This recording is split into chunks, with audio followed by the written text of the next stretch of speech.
So next I want to talk about the negatives of seed oils, what's shown to be negative about them, and then talk about the positives. And from there we can decide if they're really that bad for you. Sounds great.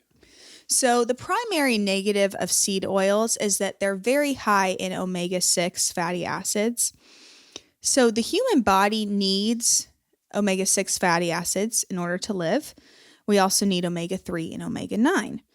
The very interesting thing about our body is that we only have a certain amount of receptors for those fatty acids, which means that, say, for example, we have 20 fatty acid receptors. If we eat something that's high in omega-6, it might fill up all 20 of those receptors. And therefore, if we eat something that has omega-3s in it, but then there's no room for them to get in. Therefore, you're causing an imbalance in your body. So the interesting thing is that seed oils are extremely high in omega-6, which when they're consumed in large amounts promote inflammation in the body. In contrast, omega-3s, which come from like fish, flax seeds, and walnuts, are anti-inflammatory. So too much omega-6 causes inflammation. Omega-3s help with being anti-inflammatory. But if you fill up your receptors with omega-6, there's no room for the anti-inflammatory things to even it out. So they found that a high omega-6 diet is linked to a variety of health problems, such as heart disease, diabetes, inflammation, obesity, and autoimmune disorders. And a modern American diet has an extremely imbalanced ratio of omega-6 to omega-3. Most Americans eat a diet that is 20 parts omega-6 and 1 part omega-3. Oof. Okay. Which means we got all those receptors. It's like 19 of them are omega-6 and 1's omega-3. The ideal ratio would be to have 4 omega-6 to 1 omega-3 or even lower. Like some doctors or health clinicians are like, it needs to be 1 to 1. Okay. Guess what the ratio is, like 10 to 1 or 8 to 1 for corn oil. Corn oil ratio. You're talking about omega-6s to omega-3s? Yeah. I would think in corn oil, given what we've discussed, 12 to 1. Okay, it's 50 to 1. 50 to 1? Yes. Whoa. Sunflower oil is 40 to 1. Safflower oil is similar, 40 to 1. 75 to 1. So right there's an extreme problem. Wow. Would have never guessed that. Right, 50 to 1, 75 to 1. And the thing with most seed oils, it's not as common. You can't go to the store and buy just a bottle of canola oil or safflower oil or sunflower oil. But the majority of food producers and restaurants, they use a blend. So it's called vegetable oil. So you've got that corn oil, sunflower oil, safflower oil all mixed together. Whoa. So you're looking at a 50 to 1, 60 to 1 ratio. So right there, if omega-6s cause inflammation and omega-3s help negate that, there's not any omega-3s helping you out. Yeah. Unless you are eating an extreme amount of fish and flaxseed and walnuts. But even then, you have to eat more than you're consuming. So I have a question. What if you were to fill up your receptors with omega-3s before you ate any omega-6s? Would you negate some of the negative effects because your receptors are already full of the good omega-3s? It would help to an extent, but the thing is, almost every food that has omega-3 in it also has omega-6. So even fish and walnuts and things like that, they still have omega-6 in them. So you're already betting against the odds of your receptor. Even by eating those types of foods, you're already filling up your receptors with omega-6 as well. Okay. Yeah, there's very few just straight up omega-3 type foods. Okay. Yeah. Makes sense. Yeah.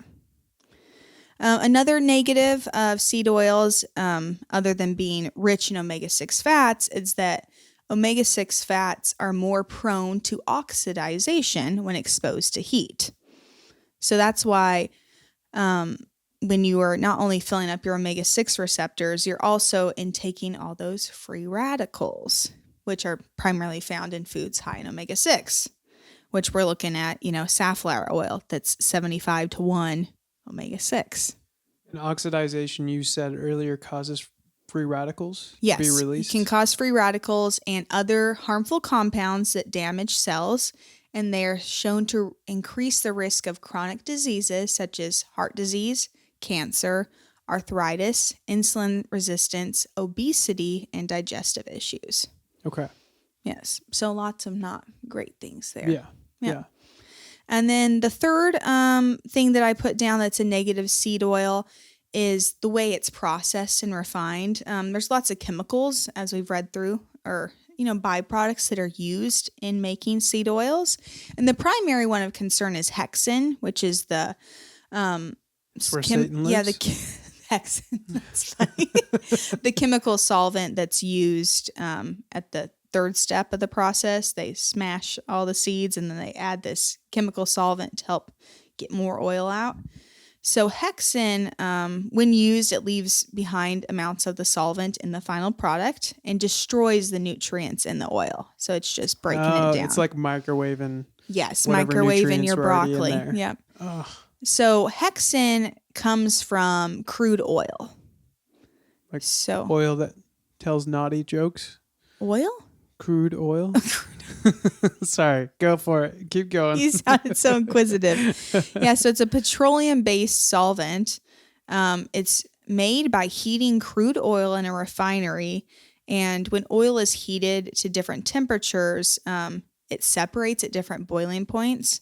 So if it's boiled at a certain temperature, hexane rises to the top and they scoop that off and put it in our oil. Wow.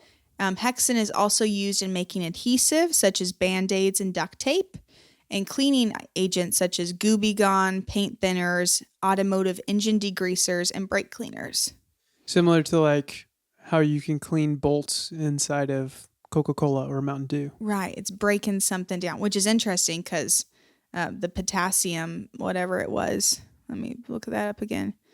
The phosphoric acid is in Coca-Cola also. Really? Which is something that breaks it down. Huh. So something that is really good at breaking down grease on brakes or getting super glue off your fingers, it's what's being put in the oil to help break down the seeds. Wow. So that's a third reason for concern.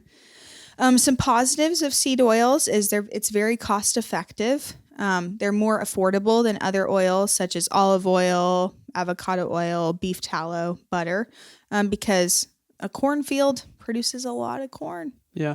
And such, whereas olives or avocados are a lot more labor intensive.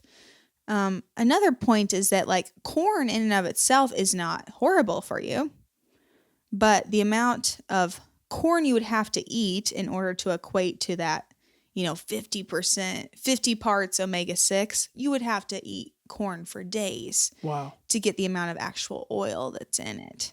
Oh, so okay. Corn itself isn't bad for you. Sunflower seeds itself aren't necessarily bad for you. Yeah. But it's just at that high volume. The high volume and also the process it takes to get to that high volume. It's similar to like when you eat a dried apricot or apricot, I would imagine.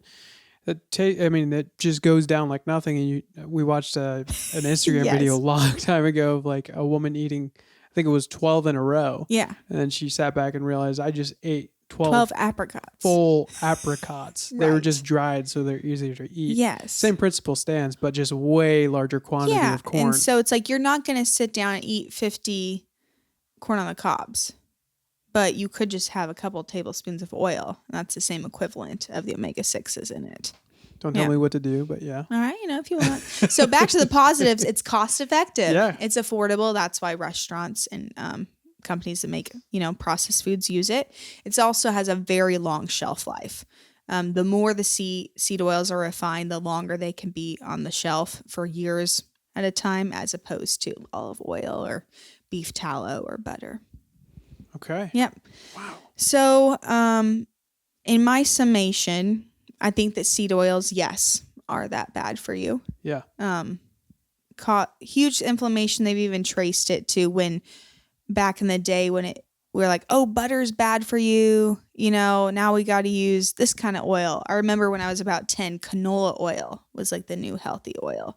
And it does have a little bit less inflammatory markers, but nothing like just using butter or something like that. And so some good alternatives would be olive oil, grass-fed butter, flaxseed oil are also very excellent. Those are great to use for low heat, to use in salad dressings. And then chia seed oil, which is a seed, as I mentioned, along with flaxseed. But they both are amazing because their omega-6 to omega-3 ratio is 1 omega-6 to 4 omega-3s. Okay. So it's one of the few foods on earth where you're going to be getting more omega-3s than you are 6s when you eat. We should eat that all the time. Yeah. It's kind of expensive, but I mean, I used to use it, but I Might got lazy. Yeah. Yep. You can also use avocado oil. It's not the best, but it's far better than any sort of vegetable oil. And beef tallow, if you're not afraid of a little bit of beef in your life. Don't be afraid of the beef. Yes. Yeah. Honestly, we had beef tallow with we popped our popcorn in beef tallow instead of coconut oil, which we usually use.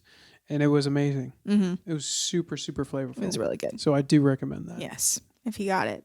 Yeah, so to answer the question I posed at the beginning, I do believe that seed oils really are that bad for you just by the process that they're made and the fact that they're huge in omega-6, which is the majority of illnesses are caused by stress and inflammation. And your body can get stressed out because of inflammation, and stress can cause inflammation. And so just, going and getting fries or even healthy foods, like if you go to the health food store, a lot of the products use sunflower oil. Yeah. Which we looked at, that's not too good for you. It's awful. Yep. But sunflower oil sounds friendly. It does. Yeah. It's nicer sounding than corn oil. You want sunflowers in your life. It doesn't have a bad name yet. No. Yeah. Yeah. Yeah. Wow, so it's not good. It's not good. Yeah, avoid it as much as you can. So that's my thoughts. You've convinced me fully. Thank you. I had no idea about it. I mean, you've mentioned it a couple times, but I didn't really buy into it until you explained this. So there we go. Perfect. Made one convert. Look at you. Thank you. And we haven't used seed oils in probably 5 years. So you're good to go. A while. Yeah.